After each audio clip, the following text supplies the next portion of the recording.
Good morning, everyone. Good morning and welcome to Power Hour. Glad to have everyone joining us today. And I guess we can certainly say that spring has sprung in the Low Country.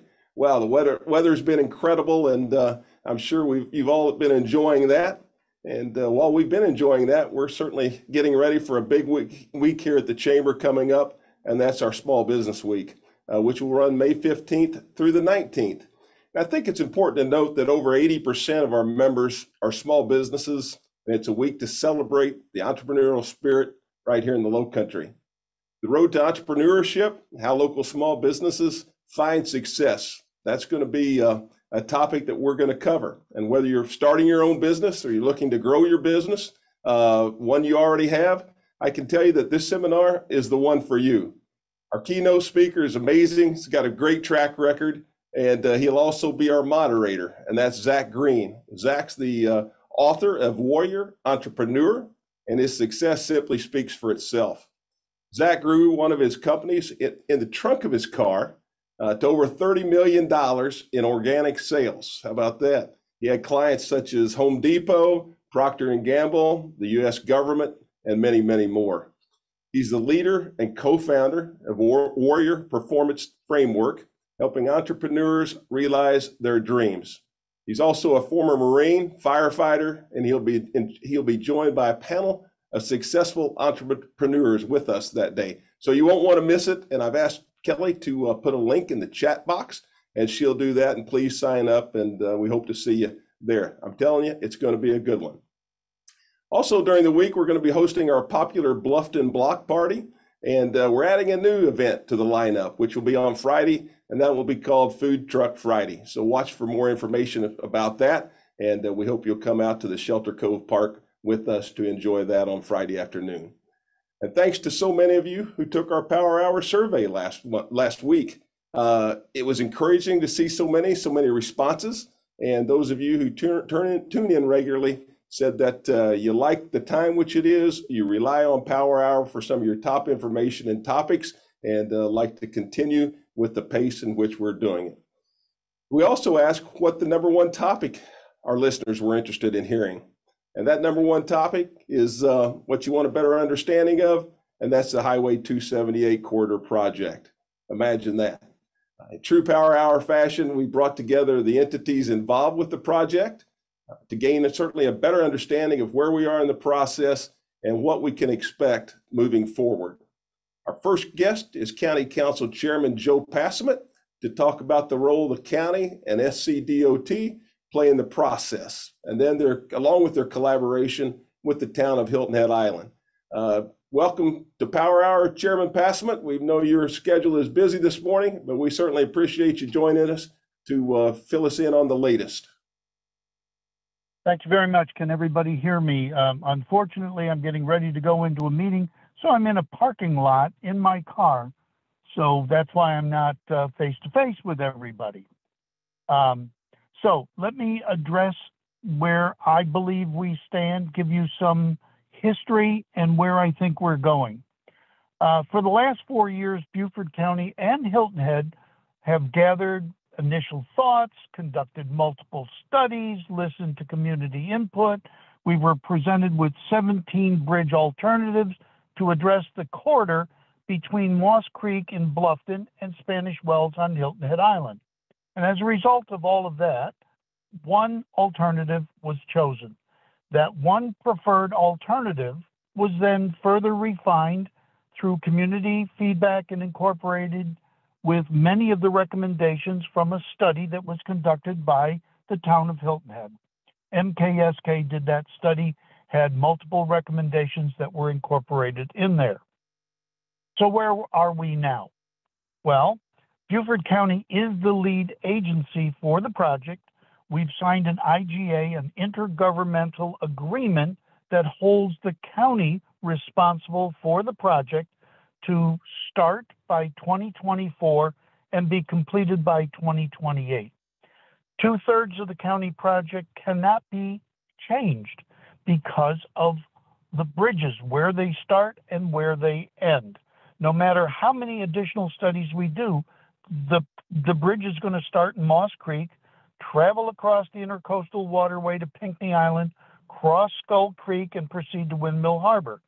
The federal guidelines are non-negotiable since this project crosses the intercoastal waterway and the Pinckney Island National Wildlife Refuge. Now, we do have flexibility once we're inside the town limits of Hilton Head, and we believe that the current plan for the 1 mile stretch through the Stony community is good.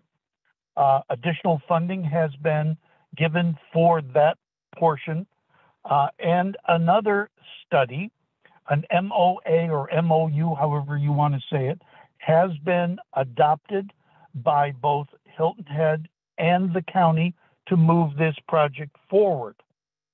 So where are we now? Well, we're ready to submit the FONSI. We love these acronyms, to the FHWA. FONSI is the finding of no significant impact to the Federal Highway Administration.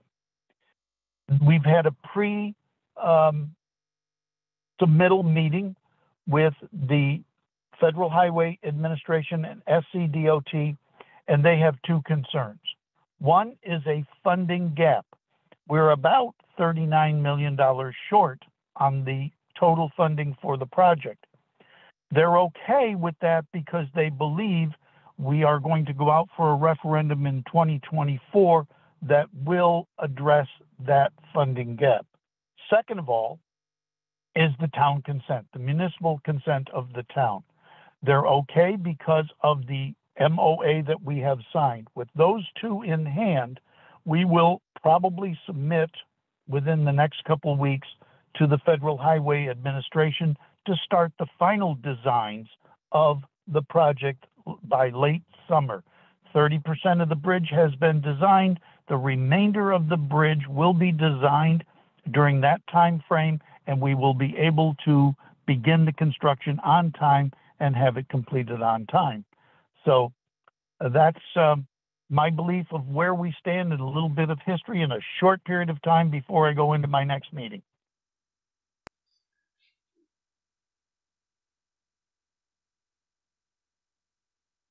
Can anybody hear me? Oh, there we go. Yes, sir. There we're connected. Yes, we heard every bit of it. Thank you. A few questions for you if you've got just a minute before you go into the next meeting. Yep. And the first one's coming. Thank you. The first one's coming from Rick, and Rick is asking about how much public input there has been as part of the project. Oh, gosh. There have been many, many meetings held over the last 4 years about public input on how the bridges would look, you know, where they start, where they end, what we can do, what we can't do. We've had public hearings, public meetings, and there will be additional input as the construction begins. This is not, well, we're just going to start construction and you're out of it till it's done. No, there will be input all along the way. And Julie is asking about the philosophy on how many lanes on the bridge there will be. What's the philosophy behind that? Well, the philosophy behind that is the federal government has the standards that they set under bridge construction. There are going to be 3 lanes and a breakdown lane each way. Now, they wanted 2 breakdown lanes on each side. We think we have convinced them that we only need 1 breakdown lane. So the bridge will be 3 lanes each side with a breakdown lane, 1 single span.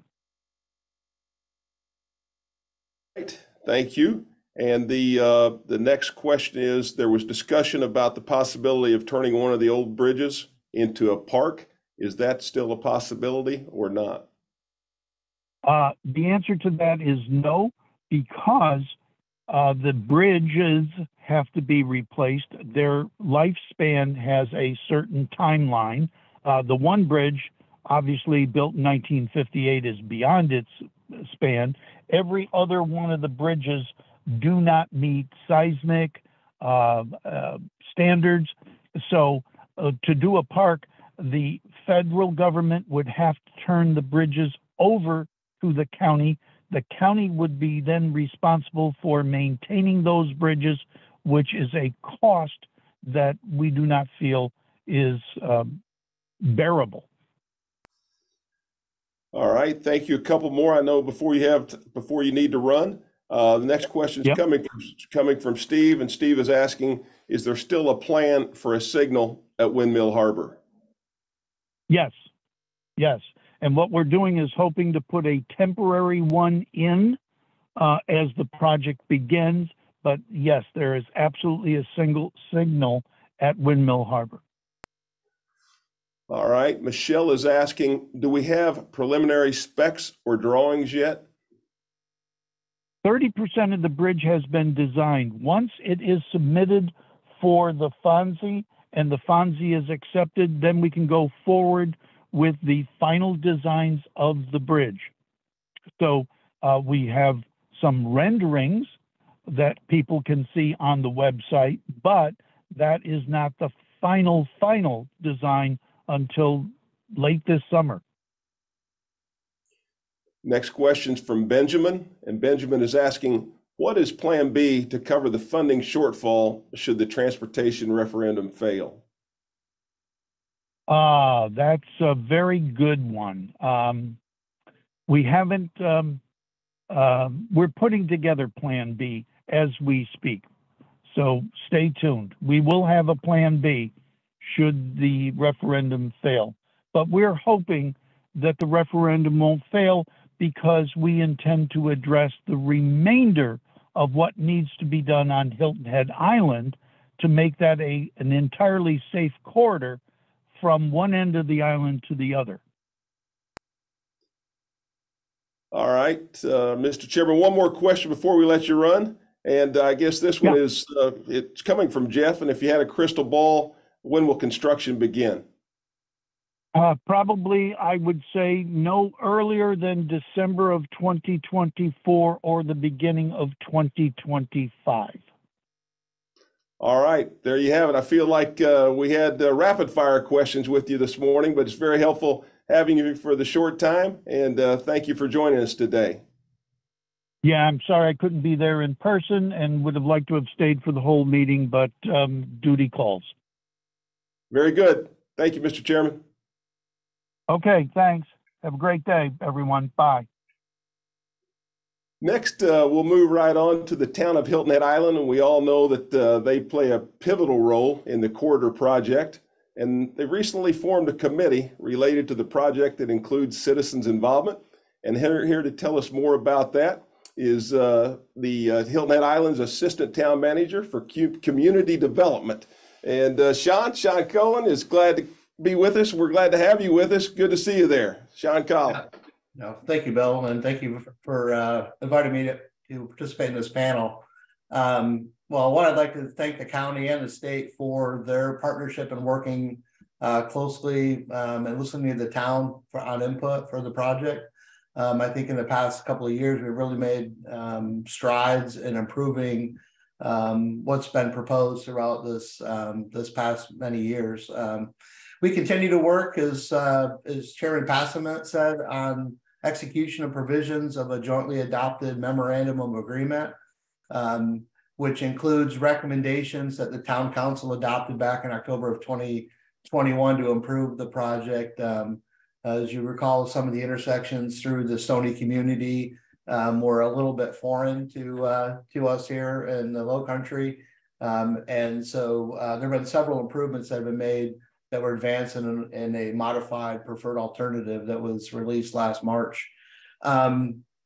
Since last March, we worked hard with the county to reach the memorandum of agreement and the provisions that are within it.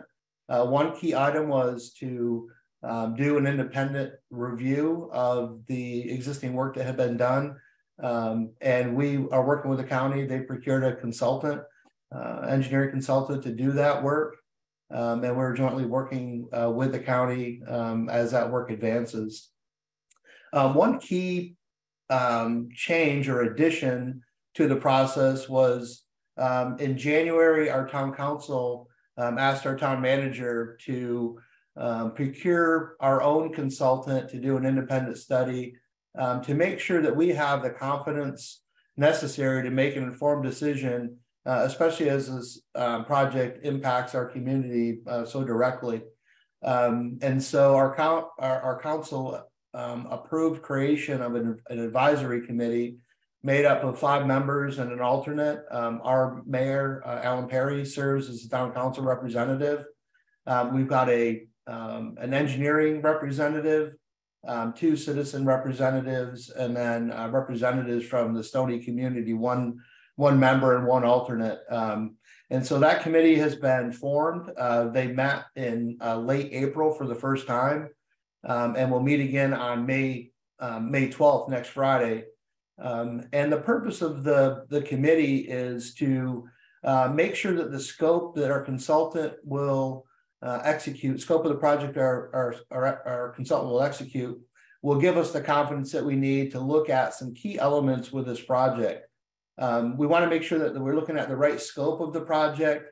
While the scope that was defined with the county and the DOT, the project ended right before the Cross Island split on the island. We're looking at intersections downstream on the Cross Island route through Palmetto Bay Road and all the way to Sea Pine Circle, and then on the business route all the way to Hooping Crane Way, Indigo Run, the main intersection there into Indigo Run and Hilton Plantation, to really understand those downstream impacts. What will this project do? What will the impacts be further downstream than just the project area? And also look at alternatives, the alternatives that were evaluated as part of the NEPA process and are included in the environmental assessment that Chairman Passiment mentioned be submitted to federal highways, but also look at alternatives that may have not been considered that a qualified consultant may think are worthy of evaluation, and really understand the impacts as well as the mitigation options that are available to offset those impacts through our community. We're happy to see that there's been some movement on reducing the number of breakdown lanes on the bridge and the overall width. And we're thankful to the county and the state as they continue to listen and be our partners there. Our advisory committee will meet next Friday on the 12th with a goal to refine that scope and recommend to council so that we can solicit a request for qualifications to get our own engineering consultant in here to do that work.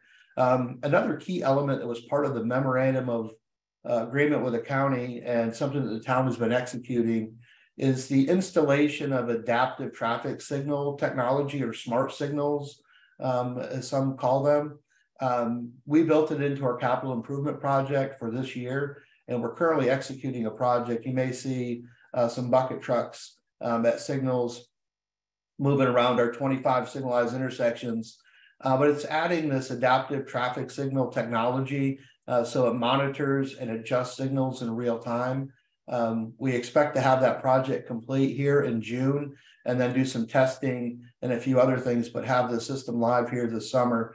And to really understand the impacts and implications of that system and how it may affect performance, as well as the impacts in the corridor where this project is being proposed. So having the benefit of that technology and the results to evaluate may modify some potential solutions that are put forward. And so we're happy we worked jointly with the county to procure our adaptive traffic signal contractor with the anticipation that the county will extend the same technology all the way out to I-95 when the time is right and they have funding to do so. So we're happy to do that. But those are the key elements that we have executed since the memorandum of agreement that was adopted jointly with the town and the county in October. And then the additional request to have our own consultant come on board to really evaluate scope, alternatives, impacts, and mitigation. We're optimistic that our committee will advance the scope here in the very near term to get that to council for their blessing. And then we'll put that request out to get a contractor here on board working for the town to do the work that is defined by the committee. That's where we're at, Bill. I appreciate the time, and I'm happy to answer any questions that you may have. All right, Shawn. Thank you, Shawn. We appreciate that update. Yes, there are some questions for you. Appreciate you being willing to answer them. The first one's coming from Rob, and Rob is asking, how is traffic flow being addressed between Bluffton and Hilton Head Island? Well, Bill, that's a great question. I'm one that commutes, and so I see the pinch point at Moss Creek, the Bluffton flyover as it merges into William Hilton Parkway.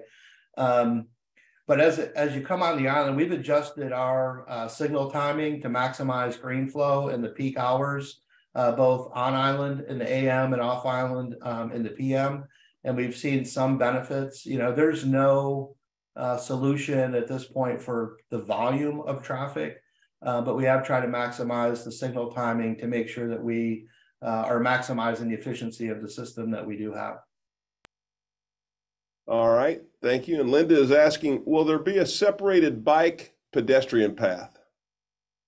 In the current modified preferred alternative that was advanced last May, and what we recommended or asked to be included is to have that multi-purpose pathway connection to the bridge, and then currently on the plans or the proposed plans for the bridge would be a 14-foot wide separated bike and ped connection on the south side of the bridge to the mainland. And so yes, sir, that is part of what is currently contemplated for this project. All right, Sam is asking, what is the committee's or council's biggest concern about the project at this time?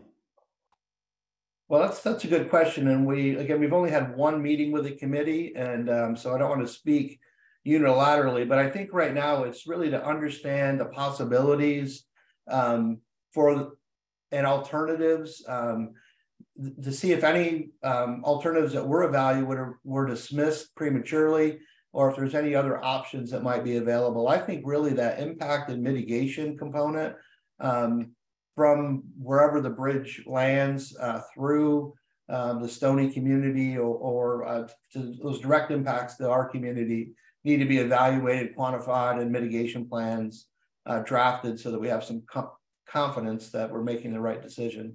So I think that those are the two key items. All right, well, thank you. And Trish is asking, are there town concerns over the light at Windmill Harbor?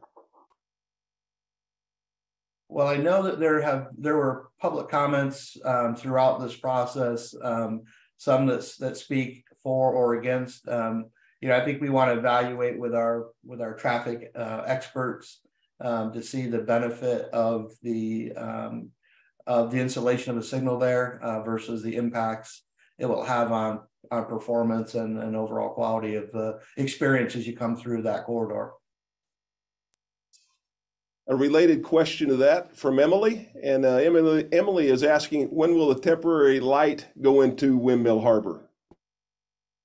Well, we don't control that. The county would control the timing of that installation. So I don't have an answer to that. It'd be a good question for the county. We've been asking for an estimated date for that as well to understand the impacts and timing, but question for the county, Bill. Okay. And Josh is asking, will the old bridge be kept to be used as a fishing pier?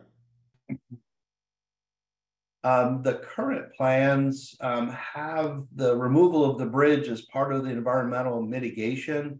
And so right now, I don't believe that the former bridge is contemplated to be kept, as it would have to be turned over from the South Carolina Department of Transportation to the county or the town, and who would be responsible for maintaining that facility. We know that it has some structural deficiencies, so I think right now to offset the environmental mitigation, removal of that is part of that plan. Thank you. Rodney is asking about the number of consultants that the town has hired to consult on the project. Good question. We contracted with MKSK and we started working with them in April of 2021, and drafted with them in partnership 26 recommendations that we advanced to the county and the state to help with the project. And so we have them in partnership, and then we will go out and select another consultant to do this independent study that was requested by town council, again, to evaluate the scope, alternatives, impacts, and mitigation. So one more consultant is anticipated as we move forward. All right. The next question, I think you're going to have to maybe pull your crystal ball out on, but Scott is asking, how will the Smart Signal program relieve traffic at the Spanish Wells and Gumtree Light? Well, another great question. So it all depends. So during what we've heard is during peak flow, like peak hour traffic, when there's a lot of volume, you won't see a significant increase in performance, but you'll see a significant increase in performance when it's not during that really peak saturated period. It activates the signal system as a true system.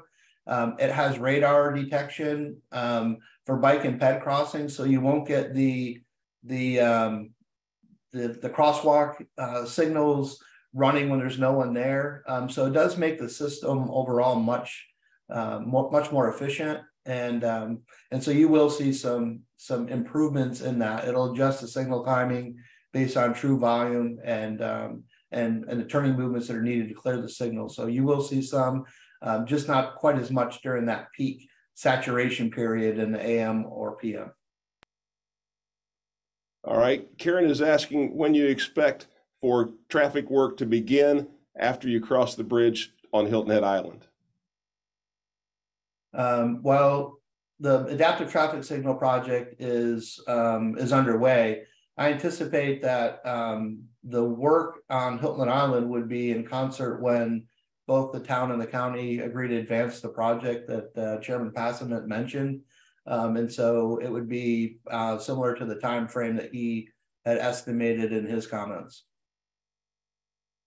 Shawn, that's going to do it. That's all the questions we have for you. I appreciate you taking time and being with us first thing this morning, and continue to work hard on the project, as you know how important it is to everyone. Yes, sir. Thank you for having me, and everyone have a wonderful day. All right. Great job. Thank you, Shawn. As we move forward, we know that May marks the start of nesting season, which runs through October. And here to talk turtles with us is Kym Castillo. And she's been with the Turtle Patrol program for almost 20 years. And Kym, we're glad to have you with us this morning. And I know that Amber is out of the country in Costa Rica, and she's checking on some leatherback turtles there, I believe. Well, nice to meet you, and thank you for having us. Yes, we're very, very excited. Turtle season has started. Yesterday, May 1st was our first, 2 days ago, May 1st was our first patrol. We've been out and we still haven't seen any turtles. The turtles are reptiles, as you know, and they don't do well in cool weather. And right now it's still pretty chilly during the night and during the morning hours when the turtles come ashore. So the turtles that we have here are loggerhead sea turtles, and they are at least 30 years old when they come ashore for the first time to nest. They weigh between 300 and 350 pounds and are about 3.5 feet long. Each mother can lay up to 8 nests at a time during the summer, and lay 120 eggs in each of those nests. We have our averages between 4 and 6 nests per year. Then they take off a couple of years because they have depleted their bodies so to the point where they can't possibly reproduce for the next couple of years. Our loggerhead mothers are returning not only to our beach, but to Georgia, North Carolina, and South Carolina. And we've had 1 nest so far this year. Last year, we had 423 nests, our biggest year was 463 nests. What we really need from the public, and that means tourists and locals, we need people's cooperation in trying to keep the beaches as litter-free and as hole-free and as clean and pristine and quiet and dark as possible. The lighting ordinance went into effect in 2021, which says that no lights should be visible in common language, no lights should be visible from the beach. And this is very, very important. And this is a problem that we have every year, that light distracts and disorients turtles that are coming up on shore. The mothers are repelled by the lights. They don't like the lights, but the babies, the hatchlings, when they emerge from the nest, they are looking for the wide open expanse of the horizon line, which is for millions of years, like 80 million years, have been the lit by the moon and the stars' reflection off the ocean. Well, now that we have the artificial lights up and down the beaches in the hotels and condominiums and private residents, they can't find the ocean. And that's because they are geared instinctively into finding the ocean through using that light. And the artificial light is much more dominant than the reflection of the moon and the stars off the ocean. So the problem that we have was rectified in 2021 when Hilton Head Island voted to put in an ordinance that says no lights should be visible from the beach. What that means is people do not have to sit in the dark. They just need to have their lights, either their drapes closed or their lights to be shielded, downward facing. Amber colored is best, from 10 p.m. until 6 a.m. in the morning, starting on May 1st and ending on October 30th. The turtle nesting season is about now, when the water temperature gets to be about 70 degrees, and that's around May 1st, until about the middle of August. That's when the mothers are coming up in 2-week intervals, each time laying 120 eggs in nests that they have dug.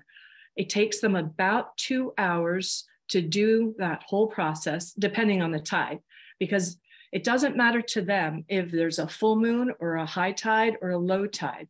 They come out whenever they need to nest and release those eggs. So when they come ashore, they have only one thing on their mind, and that is to find a nice, clean, dark spot of warm sand to dig their nest and to put down their 120 eggs.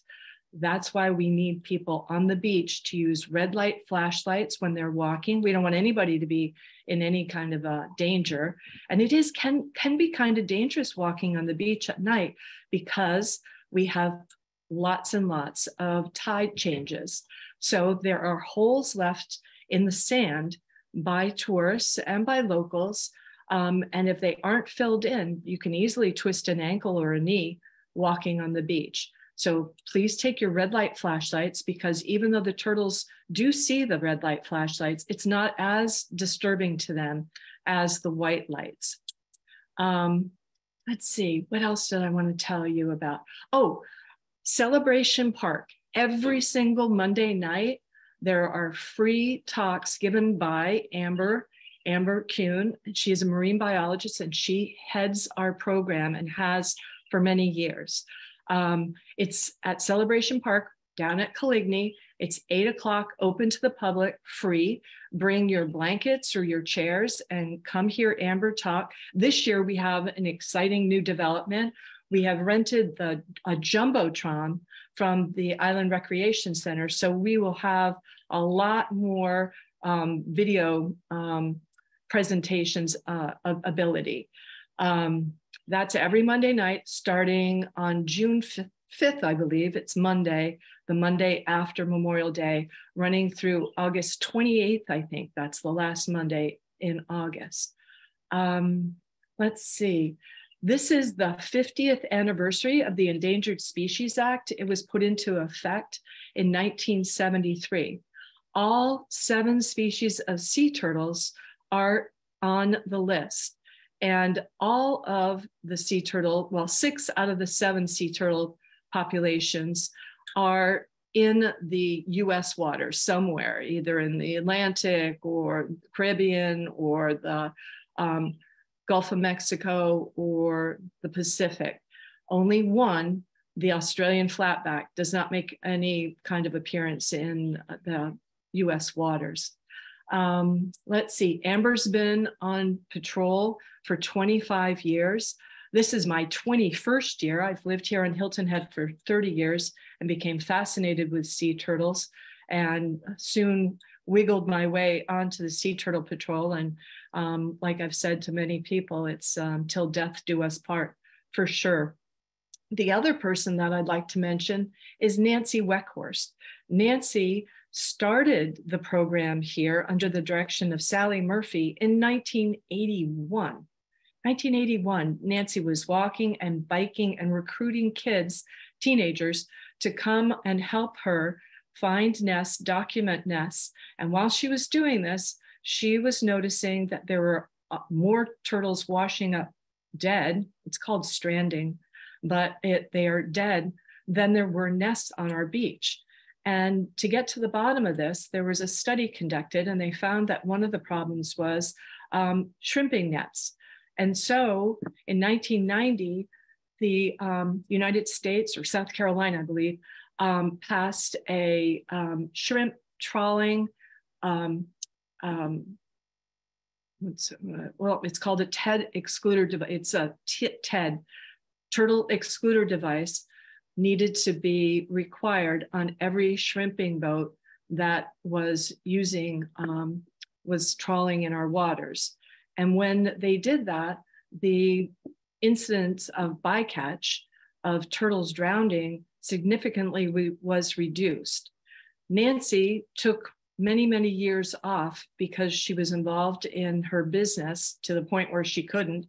And now, in the last 5 years, she's been back on patrol, and we've really, really enjoyed having her back on patrol with us and giving her wisdom and stories from years past. In fact, on our website, Sea Turtle Patrol Hilton Head Island, you can see 2 videos. One of them is Amber explaining her passion and her history with Sea Turtle Patrol and sea turtles. And the other one this year that's new is Nancy's. Nancy's video just chronicles her beginning and all the way up to her present position on Sea Turtle Patrol. So I don't know if there's anything else that we needed to go over, but I just want people to remember to please come to the beach and leave nothing behind.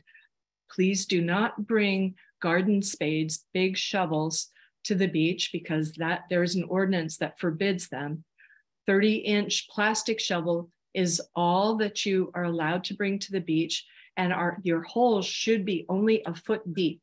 When you leave, please fill in your holes, knock down any of your sand castle structures, take all of your chairs, all of your tents off the beach with you so that the beach can be put to bed. This year, you'll hear that a lot.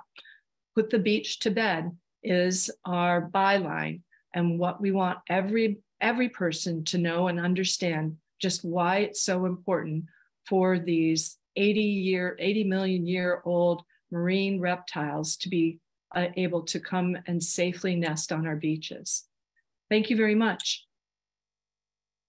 Kym, that was terrific. Thank you. Would you be willing to take questions? Do you have time for a few questions this morning? Sure. I've already done my beach walk this morning. So yeah, sure.